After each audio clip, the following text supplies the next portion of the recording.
Hello there, thanks for joining us. You're watching New Vision TV News. My name is Lynn Komjisha. Here's what's coming up in our bulletin.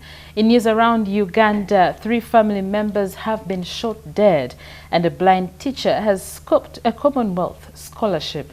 In news around the East African region, 4 mayors and 6 deputy mayors resign in Rwanda. In news around the world, South Africa's President RAMAPHOSA addresses the nation on the attacks going on there. In our special report today, we look at Robert Mugabe's legacy coming to an end. Hello once again, you're watching New Vision TV News. In news around Uganda, 3 members of the same family were shot dead by unknown assailants in Kachaza Trading Center, Chimuka Sub-County, Lyantonde District. The 3, Justice Sendege, his wife Evelyn Echampire, and a cousin to Sendege, Robert Mubiru, were at their home, which also doubles as a shop when the assailants struck. Paul Kangave, the Southern Region Police spokesperson, said the assailants struck at around 2 a.m. this morning. He says by the time the assailants struck, the deceased were still awake and one of them was still washing utensils. The assailants did not steal anything from the home. A death threat letter was yesterday dropped at Mbale District Woman Member of Parliament Connie NAKAYENZE Galiwango's residence in Industrial Division Mbale Municipality. According to an eyewitness, a man dropped the letter at the gate in the early morning hours. It was picked by a student who took it to the family, who then alerted police. The letter briefly read, I quote, "Dedicated to Honorable Connie NAKAYENZE. The letter is from your colleague of Mbale Senior Secondary School. We direct you to send 400 million shillings on the MTN number provided in less than 1 week, failure of which we shall kill you. Even if you tell anybody, we shall deal with you because we have been trailing you."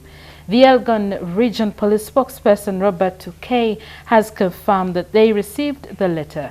Recently, NAKAYENZE reported cases of death threats to police and said that on several occasions, unidentified people have been trailing her car in Mbale town. The head of the State House Anti-Corruption Unit, Lieutenant Colonel Edith Nakalema, says corruption could lead to war and called upon teachers to join the fight against corruption. She was addressing head teachers at Muni University during the annual general meeting of head teachers. She says Uganda loses 2 trillion shillings annually at the hands of corrupt officials. Nakalema says several people have lost status, professions and dignity on the national and international level due to corruption. She identified automation of business systems, transparent and open data portals as aspects that have reduced direct interaction between the client and public servants, reducing demands for bribes.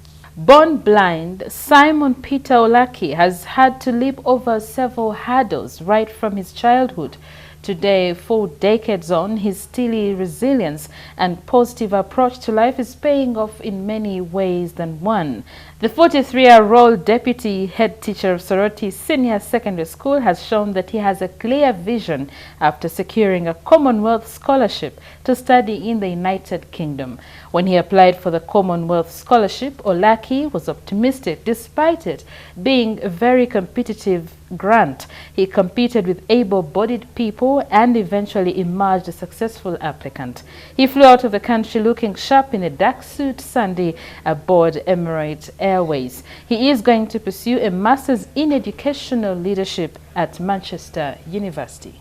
Now, former abductees of the Allied Democratic Front rebels have reason to smile after the Amnesty Commission donated vanilla stems to resettle them. The ex-abductees, who include women, were abducted by ADF from their homes in various parts of western Uganda during the ADF rebellion that struck mostly the Rwenzori sub-region in 1996. Their leader, Jamil Mukulu, is detained in Uganda after he was captured in Tanzania a couple of years ago.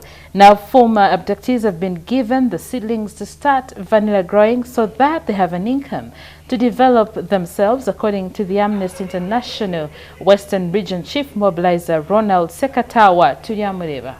High Court sitting in Entebbe, presided over by Lady Justice Jane Francis Abodo, started hearing a murder case of fallen singer Moses Sechibogo, aka Mose Radio.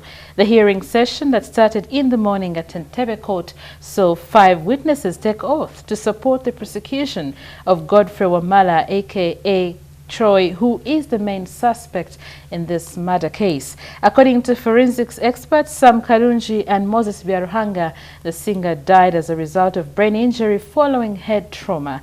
Radio died after he was hit in a bar row in Entebbe in February 2018. Closing off news around Uganda, 12 districts depend on River Rees for water for both domestic and commercial use.